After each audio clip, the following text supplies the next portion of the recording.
Hey guys, so today I have two diving disaster stories. Both stories have completely different endings, but are equally horrifying, so make sure to watch until the end.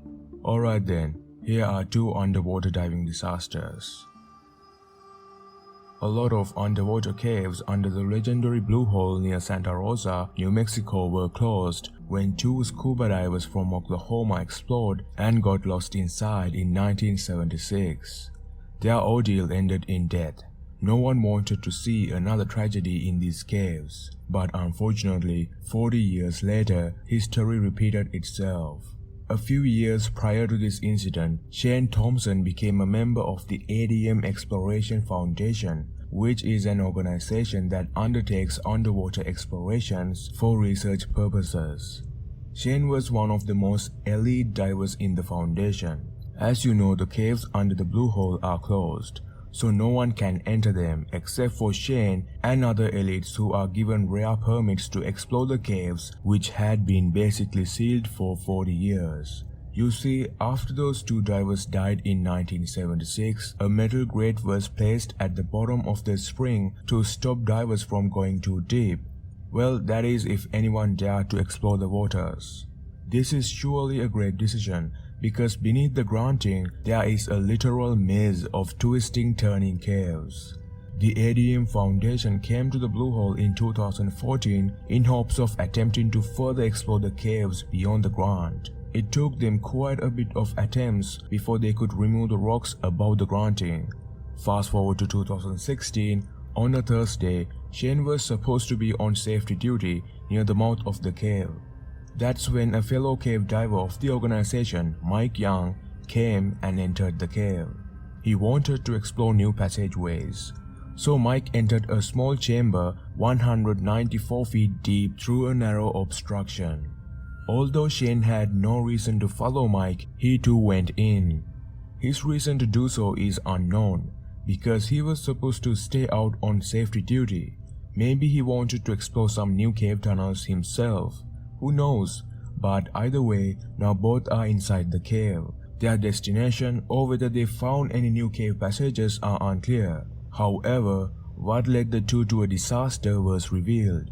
It started around the time they were done exploring when Mike decided to ascend. So he tried to exit the cave following a safety line, but to his bad luck, silt in the water had been stirred up quite a lot and the visibility had gotten terrible.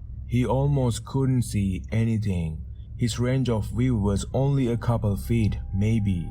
However, Shane, who was still a bit far behind Mike, mistakenly had pulled the line so hard that it came out of Mike's hands. So now, Mike can't see, and to make matters worse, he doesn't have the safety line to find his way. He desperately tried feeling for the line in the dark, but it felt impossible for him to find the line that way. Just imagine closing your eyes in the water and then trying to locate a thin nylon line that is lost. Well, that would be quite the difficult challenge. Meanwhile, Shane had his own troubles. While he was following behind Mike, he had gotten cramped into an extremely narrow passage with Mike. You see, as Mike couldn't see, at the time he was in a small passage that cannot fit more than one person, and Shane swam right into it. At this point, the two are about 35 meters deep in the cave. They panicked a bit, but as they struggled, they freed themselves. But this is when everything went downhill. In the rush of trying to free themselves, Mike swam down to turn around while Shane continued upward the passage. The panic they felt from being stuck kind of did something to Shane. He started panicking even more and continued upward the tunnel. Along the way, he got confused and lost his way.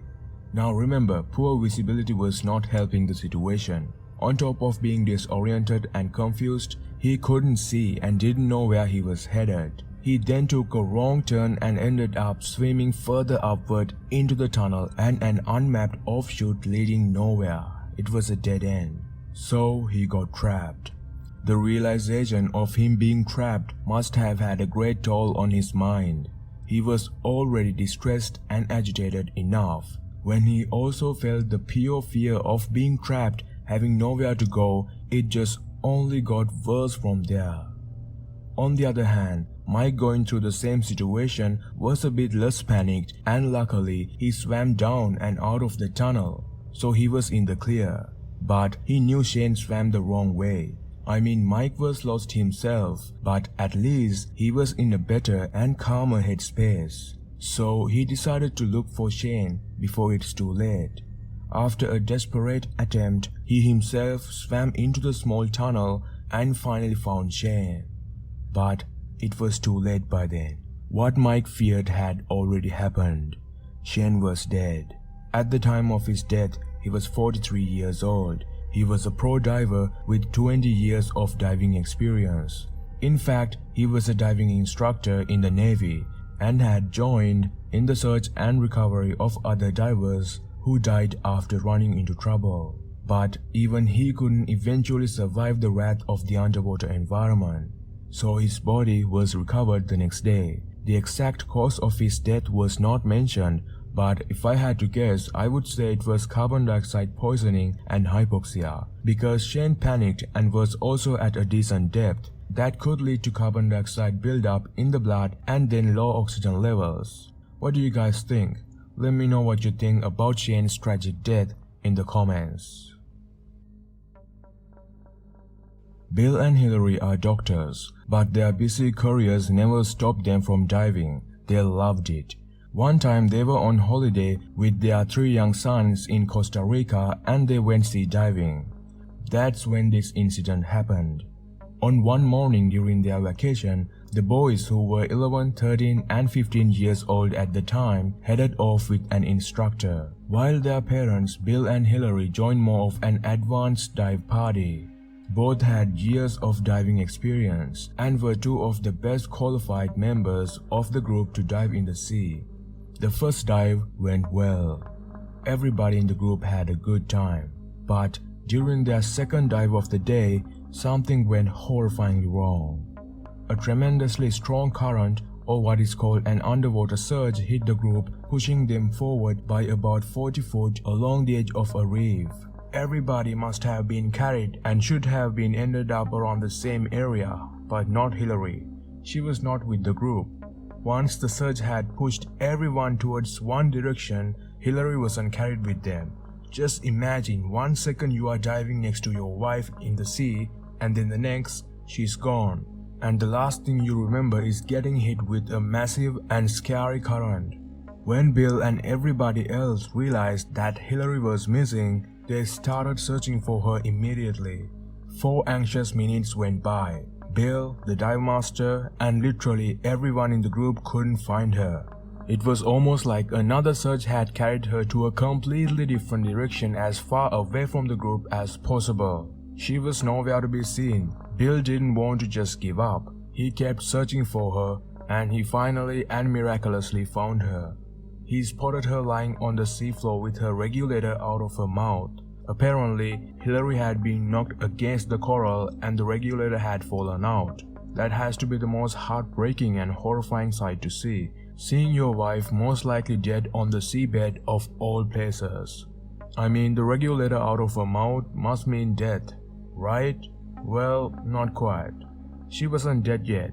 She was unconscious, but by the time she was found, she wasn't breathing. Fortunately, the group wasn't very deep in the water, although they got carried farther away with the current from the shore.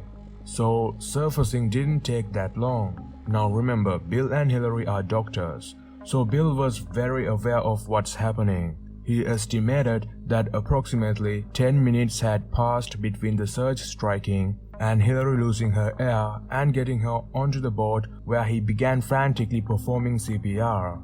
Since then, about 20 minutes had passed. Hillary was still unresponsive. Bill was feeling true despair. In all his medical training, Bill never had done CPR for more than 20 minutes, and he knew that even if Hillary had come around there, and then there was a chance she might have suffered severe brain damage. But no matter what, the only thing he had in his mind was to bring her back. While he was doing CPR, he kept thinking to himself, "She's my buddy, I have got to bring her back. I'm not going to let her die."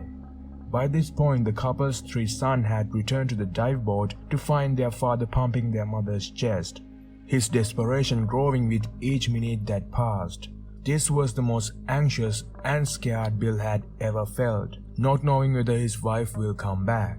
After the agonizing time spent on the boat, Bill and everybody else finally got Hillary to shore and into an ambulance. Miraculously, at this point they found a pulse, a very weak one, but she still wasn't breathing. It was another 45 minutes before they got her to hospital. Incredibly, after 10 days of lying unresponsive, Hillary woke up and she was fine. She was talking, and despite having been deprived of oxygen for so long, she eventually made a full recovery.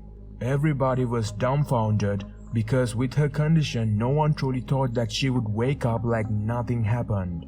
Medical experts speculated about how and why Hillary managed to avoid brain damage. Normally, after 10 minutes without oxygen, brain death occurs. Brain death means there's no brain activity.